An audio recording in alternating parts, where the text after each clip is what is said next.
so much, and thank you to all of you who accompanied me this afternoon down at Profile Lake. Those of you who didn't make it, good. Make sure the recorders are okay. This is the 20th anniversary of the Old Man's Collapse. This is the traditional view you all saw. This is what we were confronted with in the morning of February 2003. It was a nasty day. As we talked this afternoon, a variety of people showed up, obviously, to see what was left. The reactions went from the wow, I can't believe it, to very sublime reactions. I was standing taking in this view, and the current editor of the Fullerton Courier at the time came up to me and put his hand on my shoulder and said, "Brian, the Old Man's Collapse, but don't panic. He's been replaced by Cliff." That's one of the more less sublime reactions to it. A lot of you have heard earlier presentations of mine, and I'm not going to go through all of that again. But for those of you who don't know about this, the Cannon Cliff is the largest cliff with the largest telescope below it, east of the Rocky Mountains. And since the Old Man collapsed, as you'll hear a little bit later, we've been coordinating a lot of our scientific stuff with the folks in Yosemite who have similar problems with their granite cliffs for rock climbers and safety of campers. Anyway, the Cannon Cliff has been deteriorating since the glacier left, and there are two main processes that are going on which affect the formation of the Old Man and the collapse of the Old Man. The first one is that Conway granite has a tendency to rot. For those of you, first of all, I should ask how many geologists are in the crowd? Good, there's a few. Ned, I'm seeing Ned. Anyway, there's not many, so bear with me, you guys.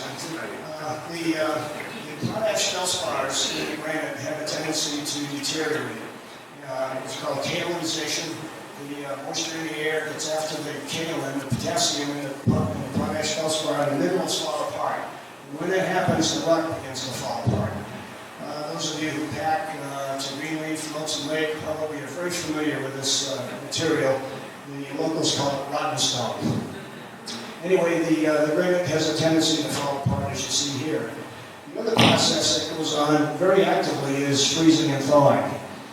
There's a very moist environment. I don't need to tell anybody that from this past summer, but that cliff is a very moist place. Lots of clouds, lots of wind.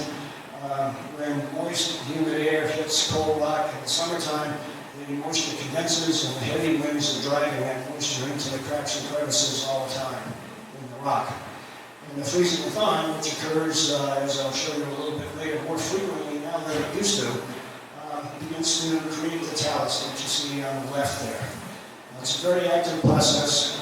And these two processes going on together for about 15,000 years, when the glacial ice left the Franconia Notch, gradually caused blocks of rock to fall off the Cannon Cliff.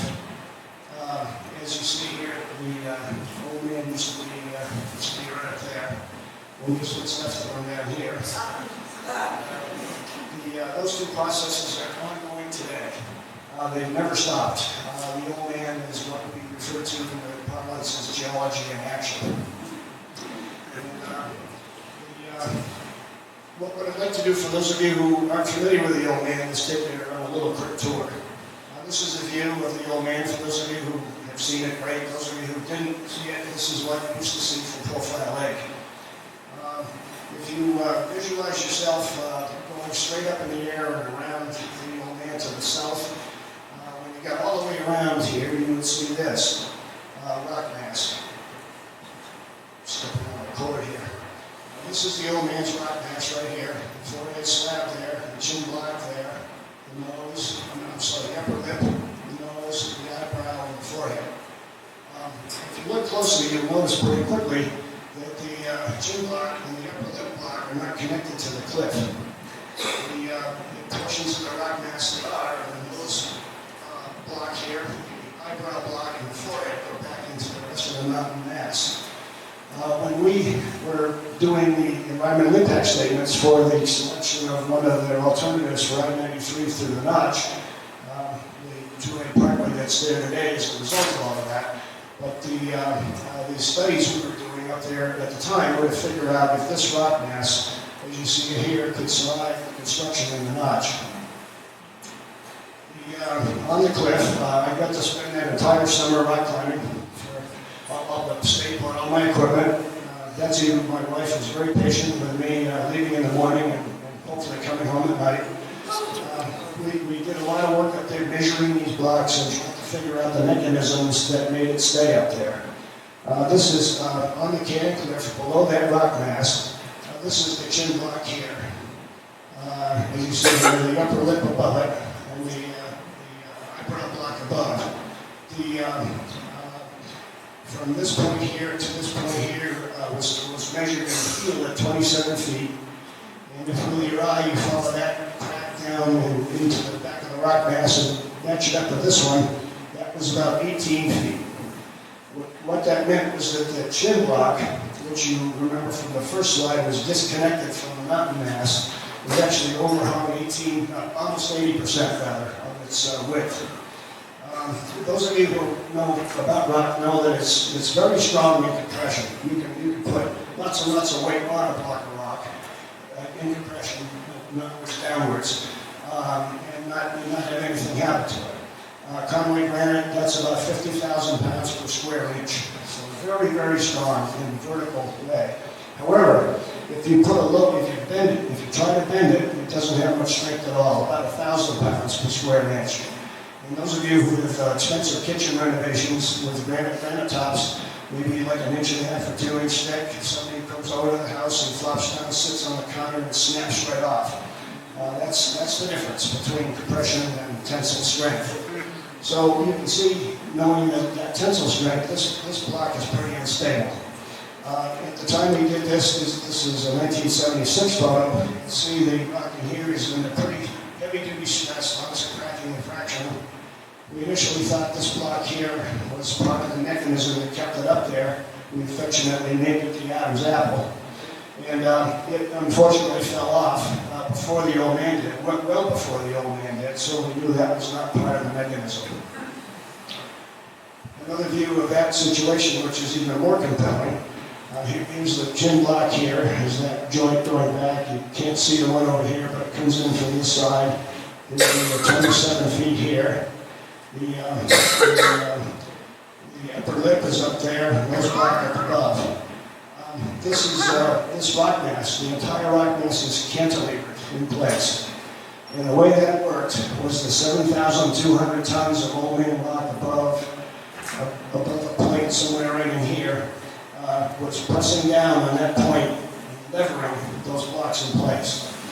If you want to understand this when you get home, if you haven't had too many beers, you can go ahead and get 5 books, about say an inch thick, go to the corner of the table, like this, the corner of the deck here, and stack the books on the corner with each one a little bit further out from the one below it. And you'll really quickly see how much pressure you have to keep with your hand on the back of the stack of books to keep them from toppling forward. That's kind of a crude example, but it gives you an idea of the mechanism that we were dealing with here. So this entire mass here, which at the time we estimated was 7,000 tons, was cantilevered in place by the dead weight of the rock mass itself and slightly back into the mountainside to give it support. Here's a little diagram.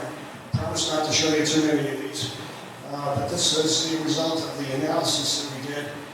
This was all done before finite element analysis and a lot of the computer-based analysis you can have today.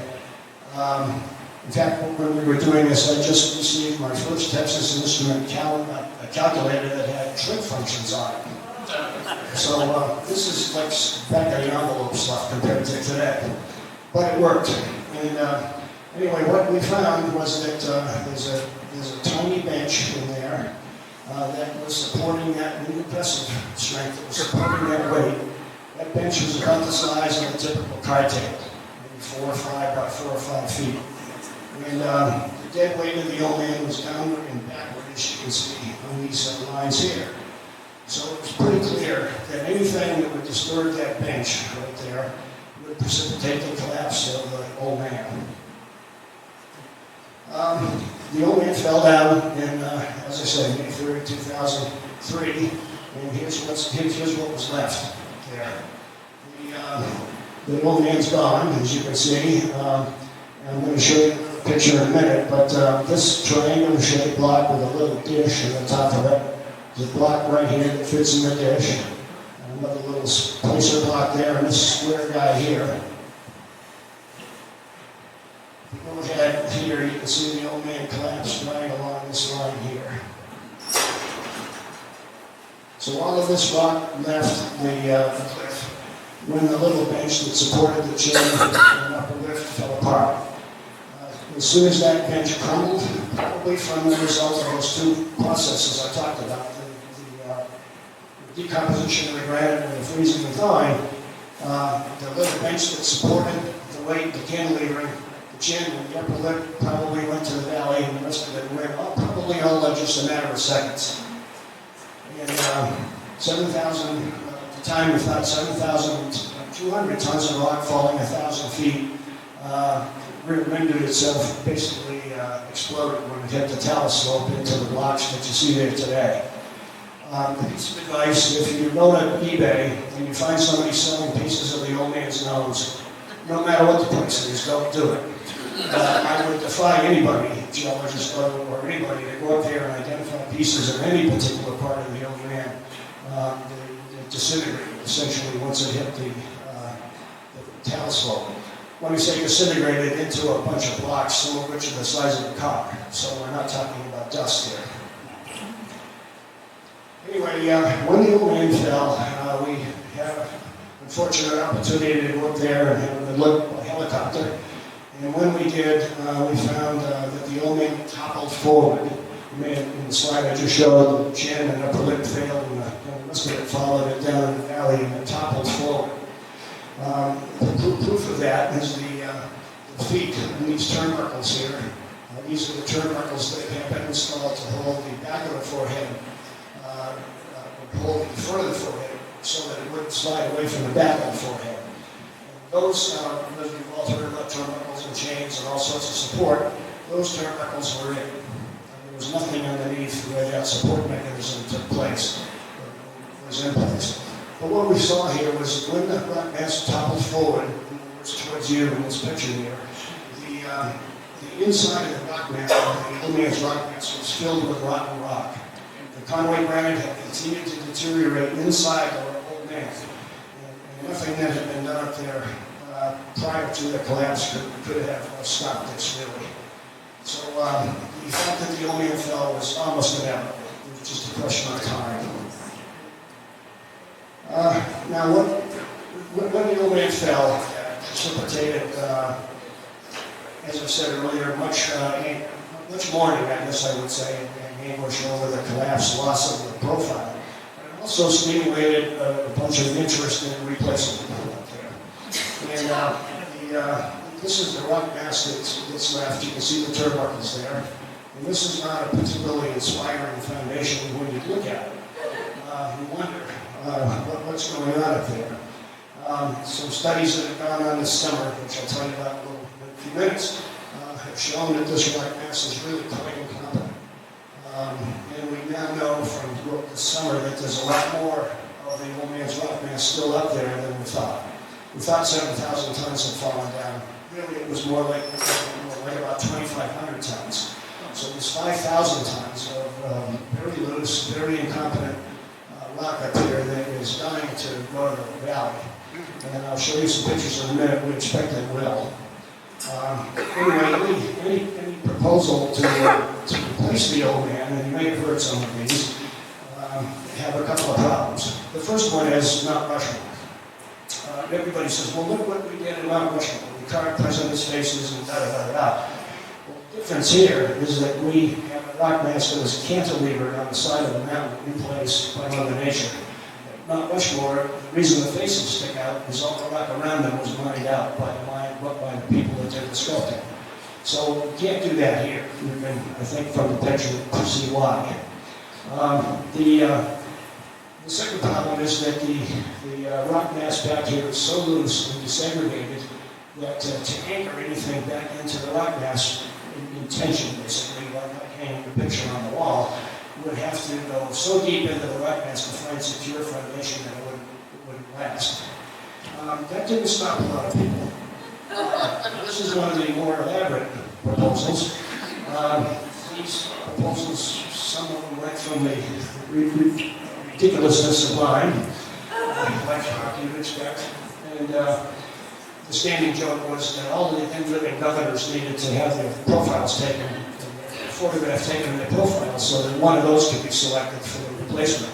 And I got a lot of calls, obviously, and I would tell them, well, if you want to sign up for that, fine, but it's probably not a very permanent assignment. Anyway, this one is probably one of the most elaborate. This is a massive excavation at the side of Canyon Mountain, excavation into the rock mass to take out the part that's rotten to the port. This is essentially a restaurant in the proposal. One went right up in the trailway, get off the trailway, take a little train car down through the tunnels here, and I have no idea what it would cost to have lunch there. But it would be a very tentative lunch, I would suggest.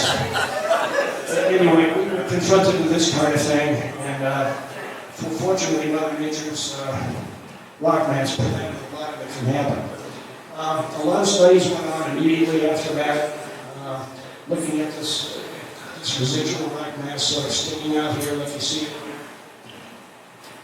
And looking at the larger cliff, this is the old man's rock mass right here, what's left of it. You can see that it's bounded on these sides by this series of joints that make essentially a wedge. And then at the bottom of the wedge, we've got all the rotten rock here, the rotting of the concrete granite going on that we was talking about earlier. What part of this will fail and when it will come down, I can't predict. But this is not a particularly stable situation. The Old Man of the Mountain Revitalization Task Force was appointed by Governor Benson to revitalize the old man. Those of us dealing with this geologically had trouble figuring out what he meant by revitalizing. Nevertheless, the analysis that we had done at the time generated this public statement that public or private investment in any project on this unstable rock mass is technically infeasible, as you could easily see from the pictures, fiscally imprudent and environmentally unwise.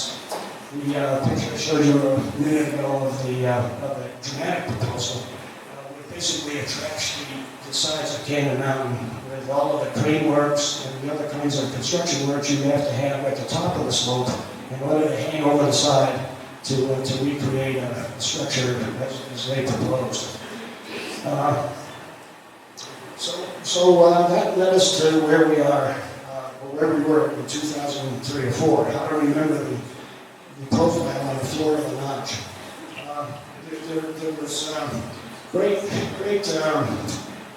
interest in all of this, and the Revitalization Task Force issued what turned out to be its final statement, the one I just showed you. And the Old Man of the Mountain Revitalization Task Force was turned into the Old Man of the Mountain Legacy Fund. That was done for two reasons. First of all, nobody knew what revitalization really meant in this case. And the second reason was nobody could write a donation check with the Old Man of the Mountain Revitalization Task Force on the check.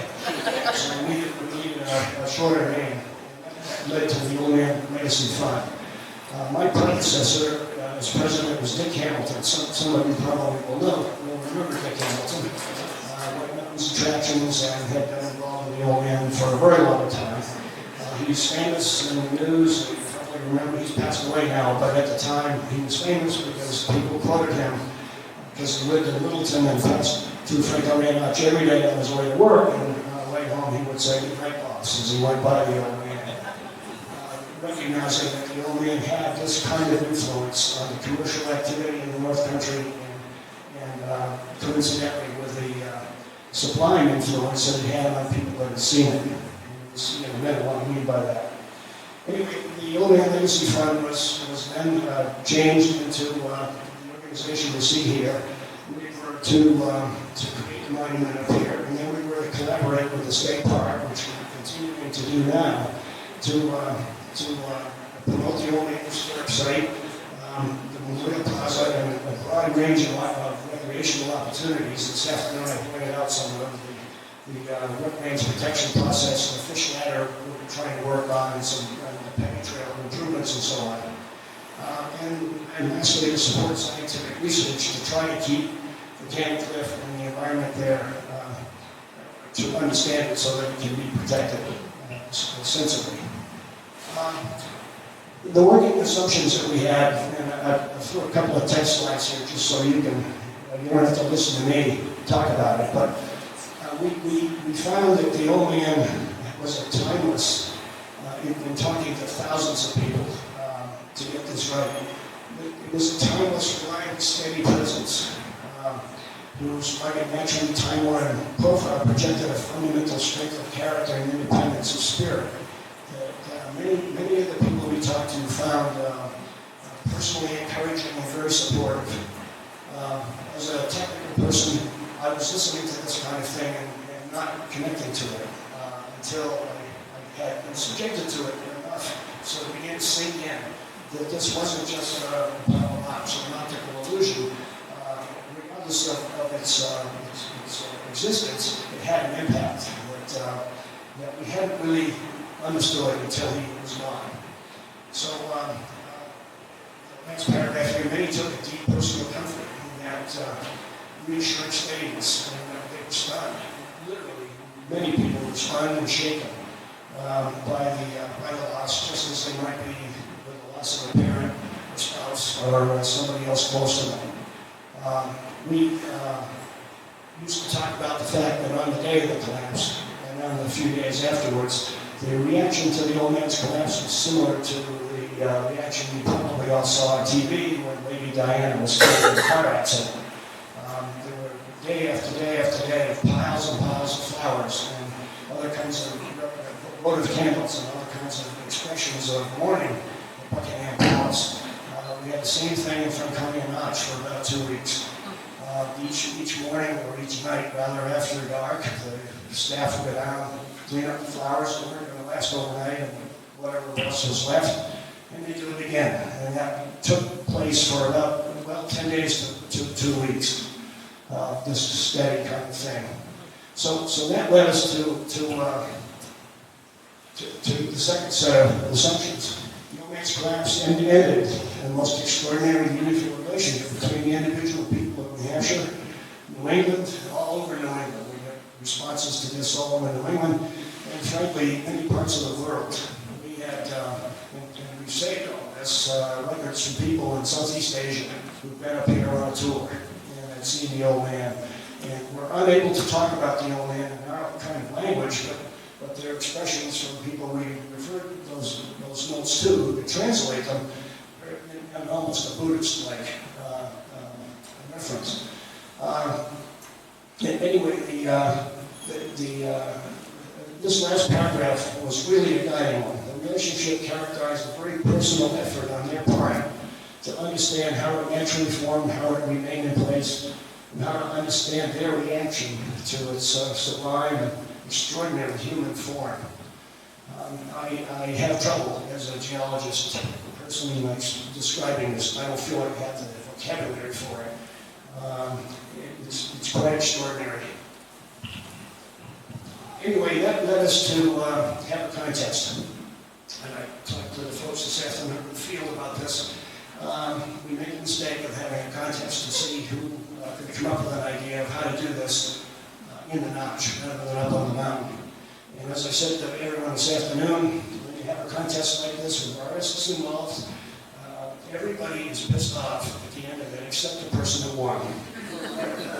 And I'm not kidding. The reactions are stern, serious. And, but anyway, we had to settle on one, and this is what we did. This is Interstate 93, as it is today, Tulane Parkway. This is the headwater, the head flow of the Pennington River, Profile Lake. The original monument was going to include 5 monoliths of granite here, which would each be about 120 tons. These are big pieces of rock, and the left-hand side of each one would be sculpted by professional sculptor, so that when you stood on this little platform here and looked down along on the left-hand side, profile would be recreated in a fairly large form. Mike, just speaking. Oh, I'm sorry. How's that better? Yeah. And then the profile plaza would be down here. The profile plaza which you saw. This section, just to give you, these are renderings of what the original profile plaza was to look like. That looks pretty much like it today. Here's the 5 monoliths, and this is sort of a view of what it would look like in rendering anyway, if you stood on a platform to look at it. A little closer view of these monoliths. These never were constructed, and the reasons why are interesting. The sculptress actually said that the only granite around that she could sculpt to do this would be very fine grained granite, which would be solid and not subject to decomposition. Well, that took the Conway granite right out of the loop, because as you saw from the picture earlier, it falls apart pretty quickly. So it turns out the only granite that would do this was from Barry, Vermont. And I see some Barry fans right there. However, politically in New Hampshire, granite coming from Vermont, representing the old end of the mountain, is not going to fall. So that's sort of the subject to admit it. What's that? It's not supposed to fly, it just sits there. Anyway,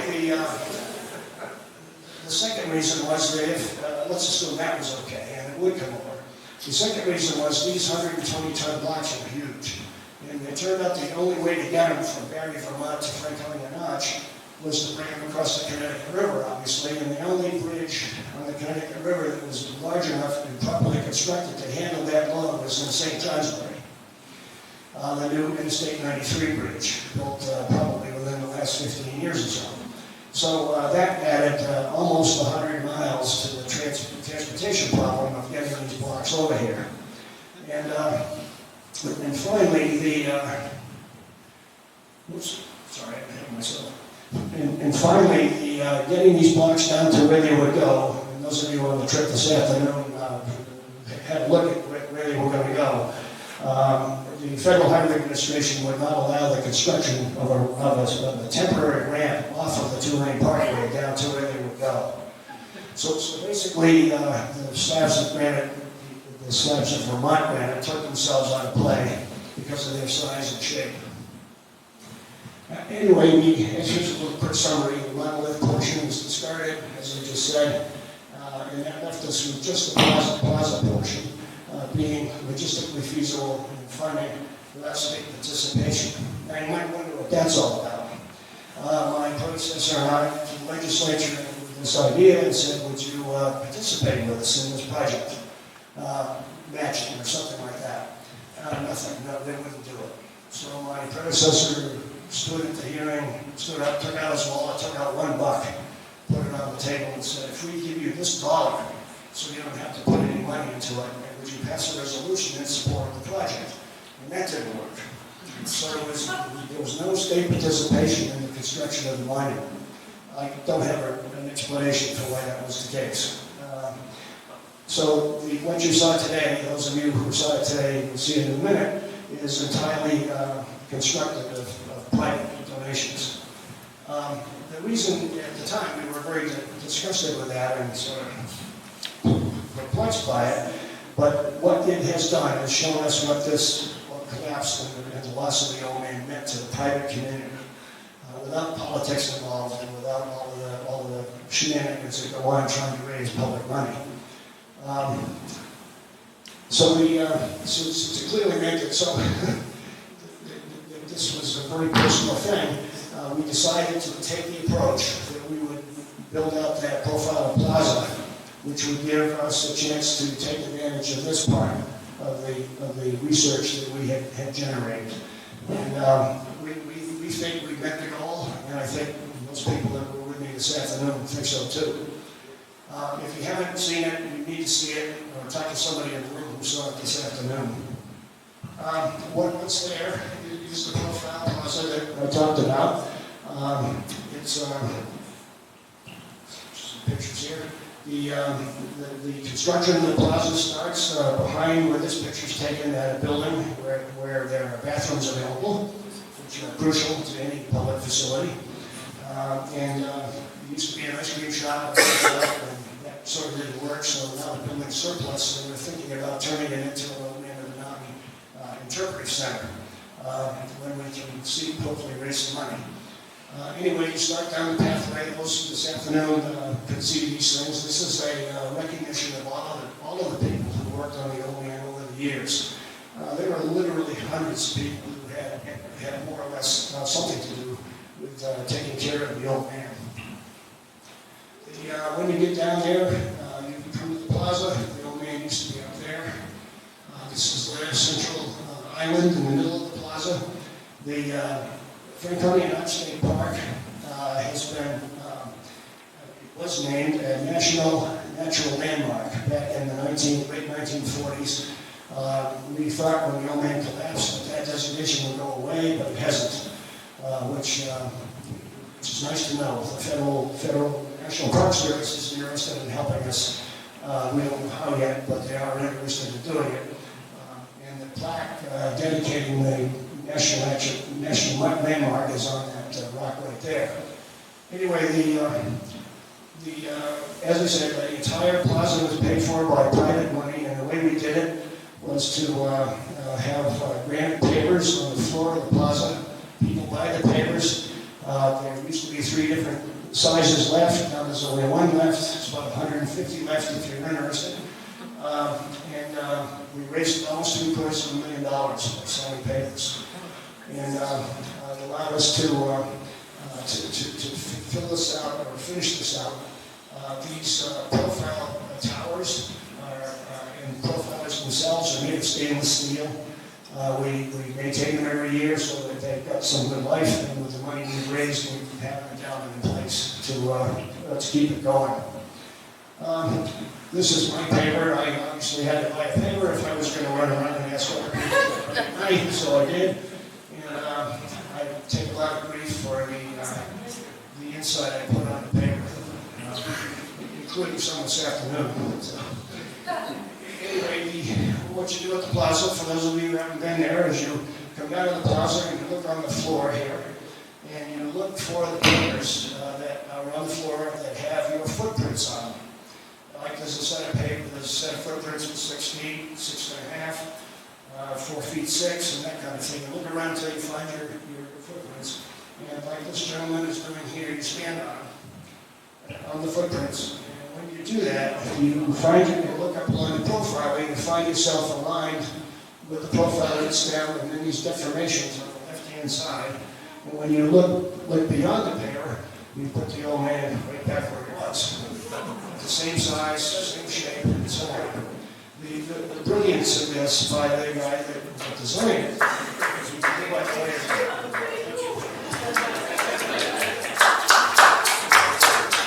the brilliance of this, the fellow that designed these was a toy designer from Mattel. And each one of the profilers is different because when you're standing on a different place on the platform, the profile has to be different for your perspective from that point. So there's 7 of them there, and they're all different. The mathematics and the design activity that took to design this thing well beyond me, I'll tell you. But they really do work, and has given us a chance to essentially put the old man back. Now, what does all that mean? It means that some people in the audience here can maybe relay their experience from today. Those of you who saw the old man will remember maybe when you were a little kid driving up Old Route 3 and you're in the back seat instead of pounding your brother or sister and having it all the time. And mom and dad said, the old man's coming up. And it was at 100 yards on Route 3, 60 miles an hour. If you were beating up your sister, you would not see it. And you had to be just the right place for just the right instant to see the old man. And that kind of experience is back.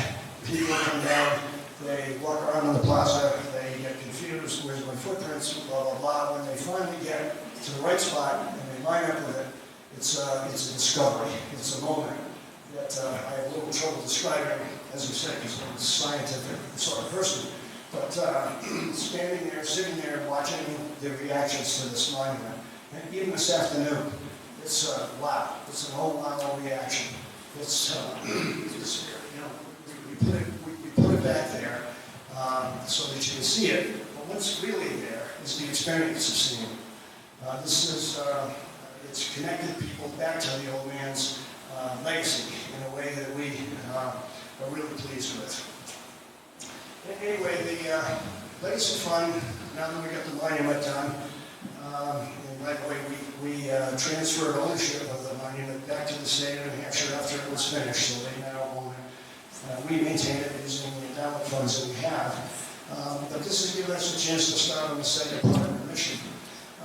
Those of you who were out there this afternoon saw some of the projects, the wetland preservation project they got done with the Northway, and the Becky Trail project, which we're working with Chris there, by the way.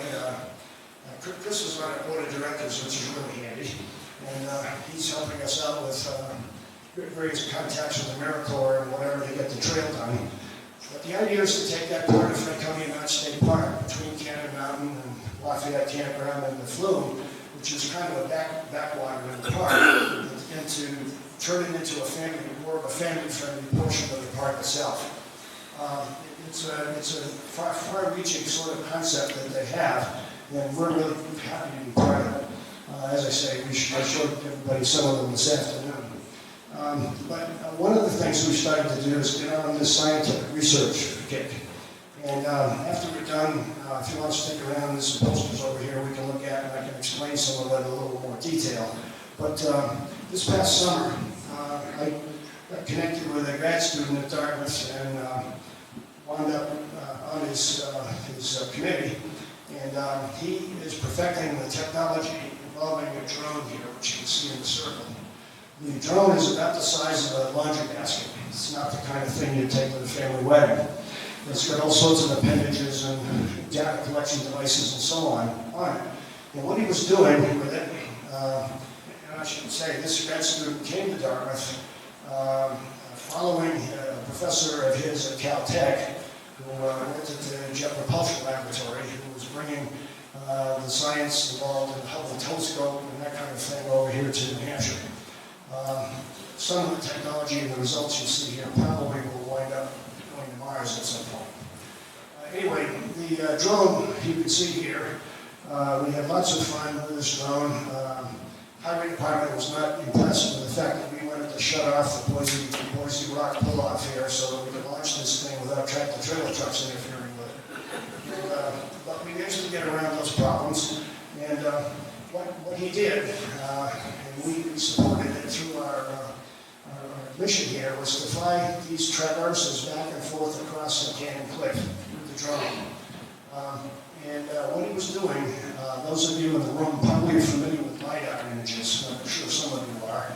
They're a modern alternative to air photographs. And what LiDAR images allow you to do, because of the data cloud, is you can take out all the vegetation. So you can actually see the ground surface. You're getting rid of the leaves. And that's what he did on Canyon Cliff, except it's in a vertical plane.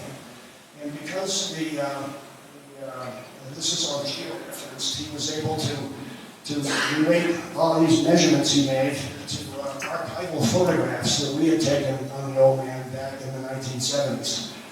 And what that allowed him to do was to replace pieces, actual measured pieces of the old man back onto the rock mass on the mountainside.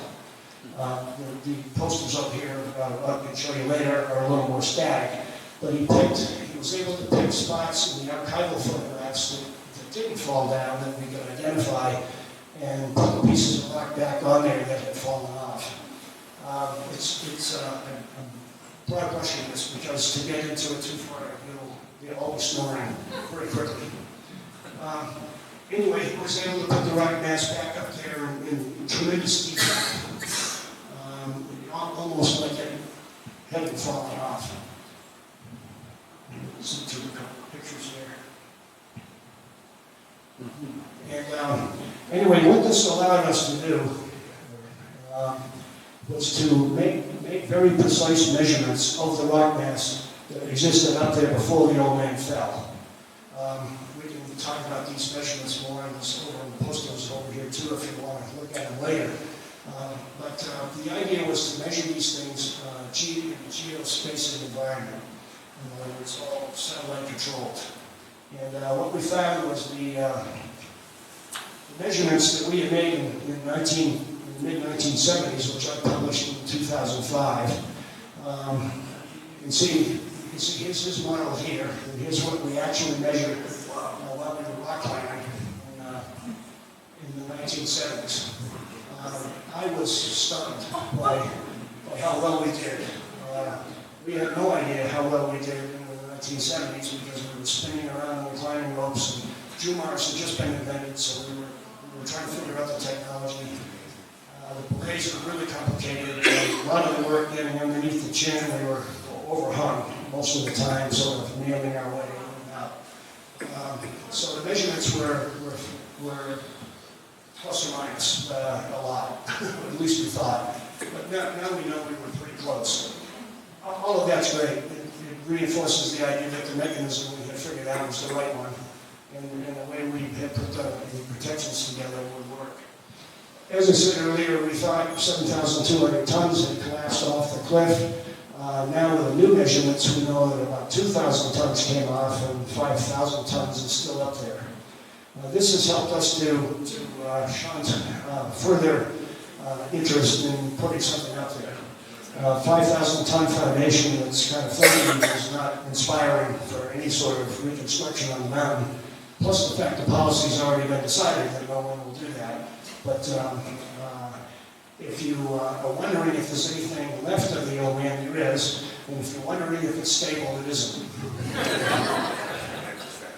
The other thing we did, which is really interesting, is to begin to take the money that we've raised or continue to raise, and we began to look at some stuff that has a bearing on climate change.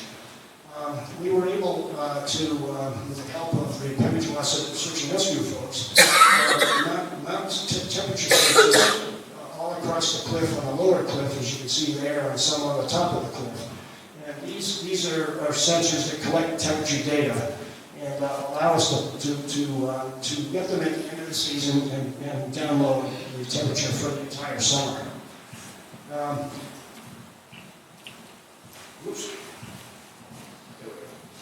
This is the summary of it, and I won't bore you. I know you like charts and graphs after dinner. It's really pretty boring, but we were able to find the maximums and minimums from roughly October 2022 all the way up to June of 2023.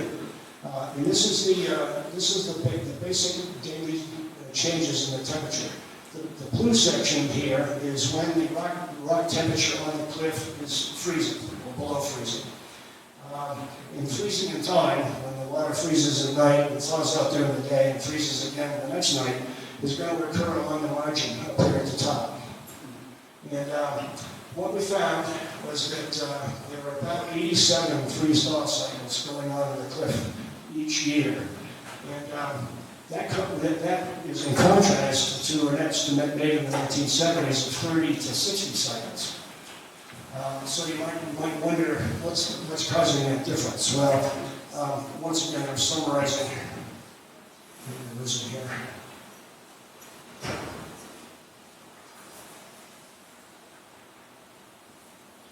Well, I'm not getting one of these slides to come up.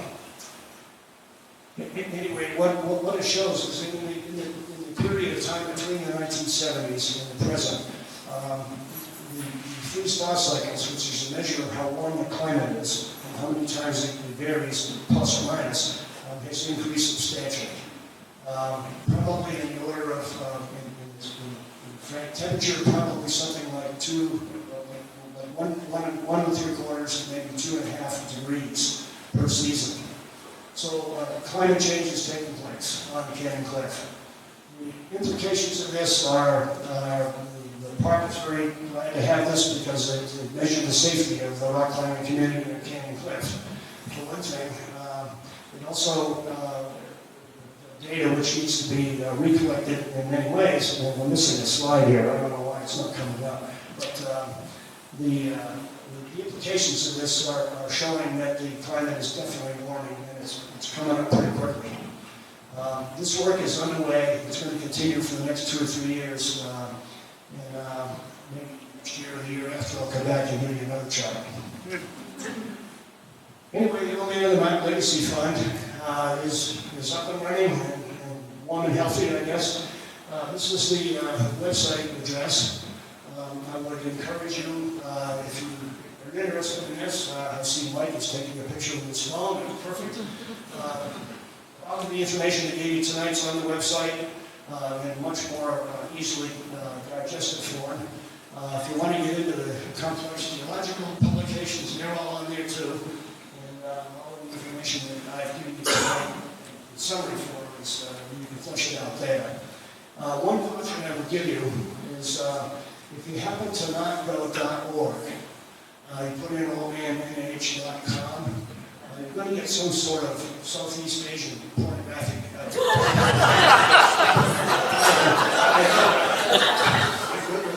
Investigation we have these days. I don't know how to. I just thought I should work.